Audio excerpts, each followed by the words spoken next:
Welcome back. Well, Jeff Fenech has won 3 different world titles. He vacated the WBC Super Bantamweight title earlier in the year, and it was soon won by the Mexican Daniel Zaragoza. Zaragoza is only one of 3 men who've gone the distance in a professional contest against Fenech. Well, Zaragoza was making his 2nd defence in Forlì, Italy, against the local boy Valerio Nati.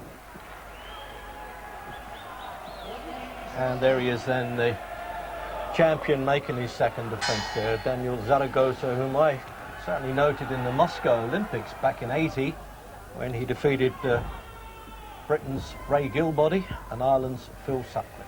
So it's a southpaw stance then, and Valerio Nati is 32.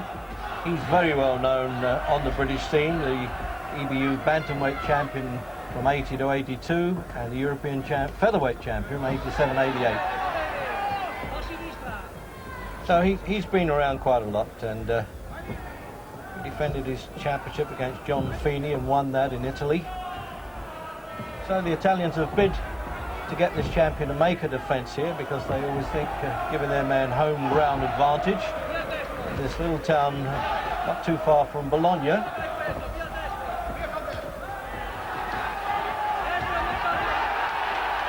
very confident fighter, Zaragoza, having been the distance with Jeff Fenech and then taken over his WBC Super Bantamweight Championship.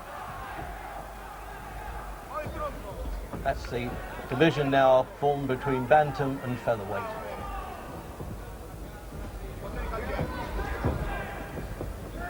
Referee from England is Larry O'Connell. Have you seen Zaragoza before, Jim? No, this is the first time I've actually seen him box.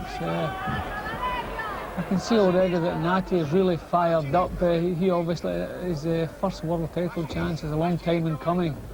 But he looks confident enough and he's really going for it. Boxing at home obviously going to help him. Yeah, he's not much of an away fighter, Nati. I remember his only previous bout away from home. He was knocked out by Barry McGuigan. But that was his last loss, and that was back in '83.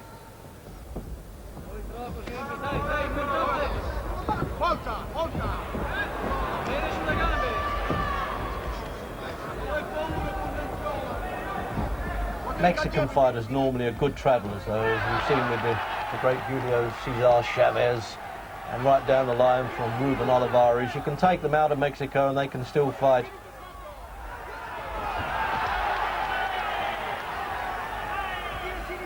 He's 30 years old, Zaragoza. He's no kid in this business. And he boxed like this in the Moscow Olympics and was surprisingly beaten on a very close decision not to get a gold.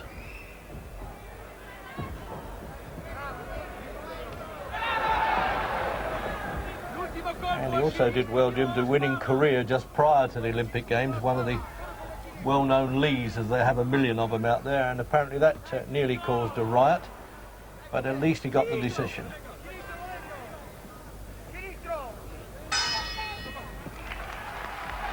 So not much more than a dinner gong, really, was it, to end that round? Just as well the crowd weren't on their feet baying for a bit of Mexican blood.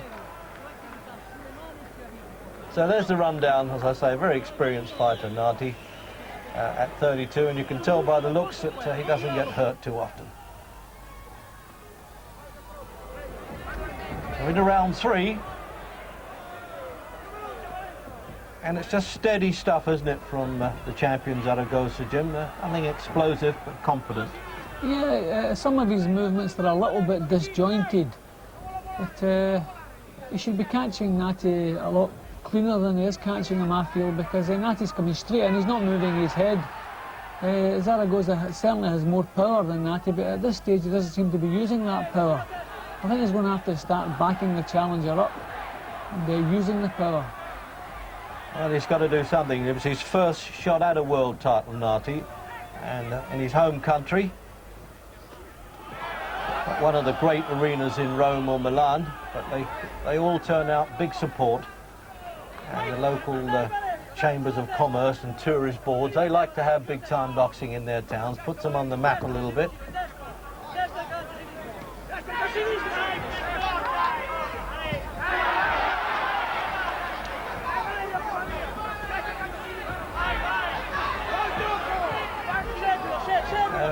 Zaragoza's not in, as I was saying, the Ruben Olivares class, Jim, or Chuchu Castillo, and certainly Chavez.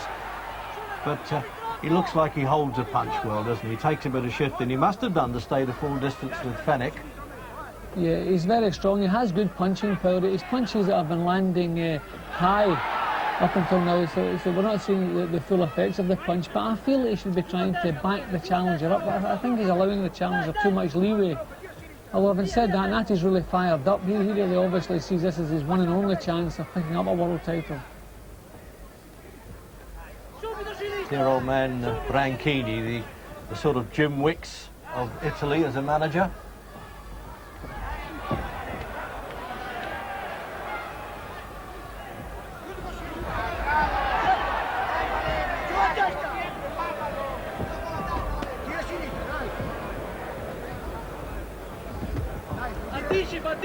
Good long arm puncher, the Mexican. Notice that he doesn't want to necessarily stand on top of the opponent. Uses the reach well.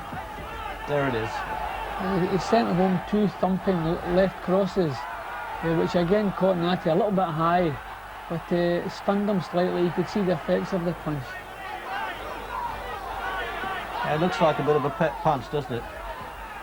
The old 1-2 with the left and the right, but southpaw style, it's the left hand that does the damage there.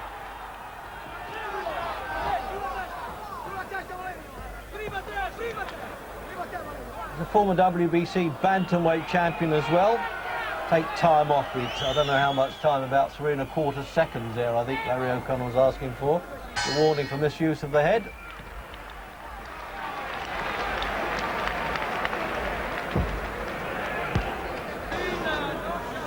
Oh, look at that quickly again there, Jim. Yeah, well, still plenty of aggression coming from the challenger. He's trying to back the champion back. They're really doing quite well. Into the fourth then. Zaragoza on top, all right. As I say, former WBC Bantamweight champion. He was held that in '85. He defeated Freddie Jackson of the USA for that.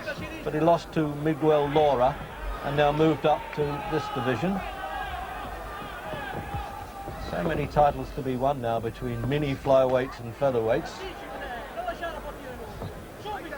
As I said before, Jim, I think Jimmy Wilde would have won about 20 championships if he'd have been fighting these days. Yeah, I think they've really gone over the score with all the weight categories and the 3 champions at every weight. It's obviously far easier to win a world title now than it's ever been. So now and again we see world champions who don't really impress us as world champions. Zaragoza, good solid little fighter, but you know, he's not really what you would say one of the real class super champs. Strange enough, I liked him more as an amateur than I've liked him as a pro, really. He's, as you say, he gets results, and that's the name of the game in this business. I don't think he's adapted his style to the professional game. I think he's just doing the same things he did as an amateur, only doing them a lot better and obviously for a lot longer.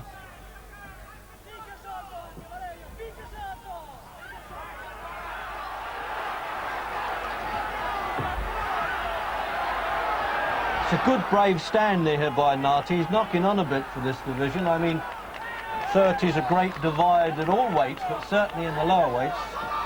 It's Rafael Mendoza, former newspaper man in Mexico, and one of the best judges of Mexican fighters, in my opinion.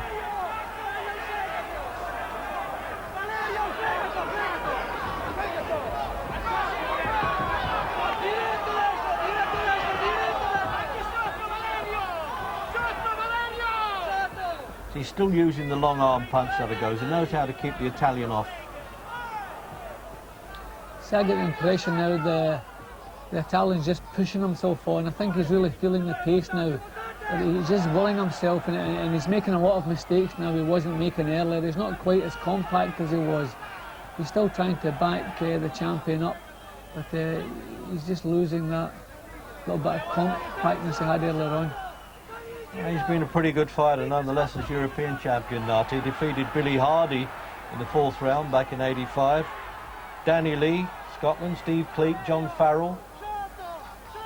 So the Britons haven't done too well with this fella. It took McGuigan to turn him over.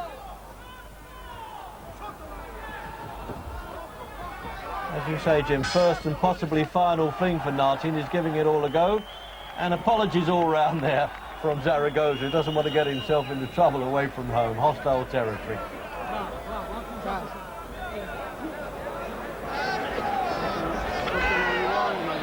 Well, now what can they do to wind this fellow up a little bit? In replay, Jim? Yeah, well, I felt that Nati was stumbling onto some punches in that round, losing his composure a little bit, but still putting up a very brave show, keeping himself in the fight and still keeping the champion under pressure. And there's the rundown for Zaragoza. I wouldn't have thought he's got too many championship fights left in him, actually. Although I've said that before, if they're good enough, they can keep going in this game. And this second's certainly been around with some top fighters in his time. Into the fifth round then, scheduled for 12.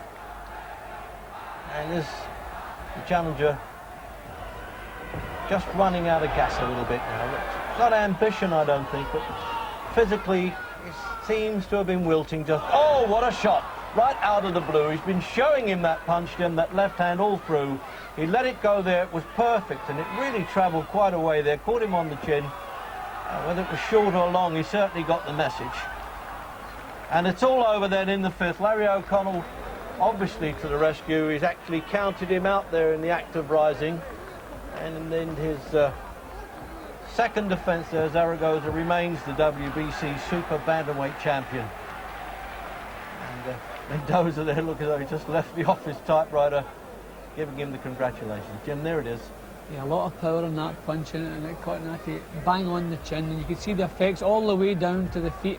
As the punches landed, his legs froze and over he went. Yeah, Nati doesn't, I tell you, doesn't normally get stopped like that. He's only lost 3 contests, remember, and this was his 48th fight, but there's no argument with that one. No lucky punch about it. And Jim, the final look at it. Yeah, that was a tremendous punch, and it was bang on target. Couldn't have caught him in a better spot, and as soon as that punch landed, the fight was over. Well, it'll take a bit to get this fellow to bring him round a bit, and the doctor's in there checking. And there's the winning belt.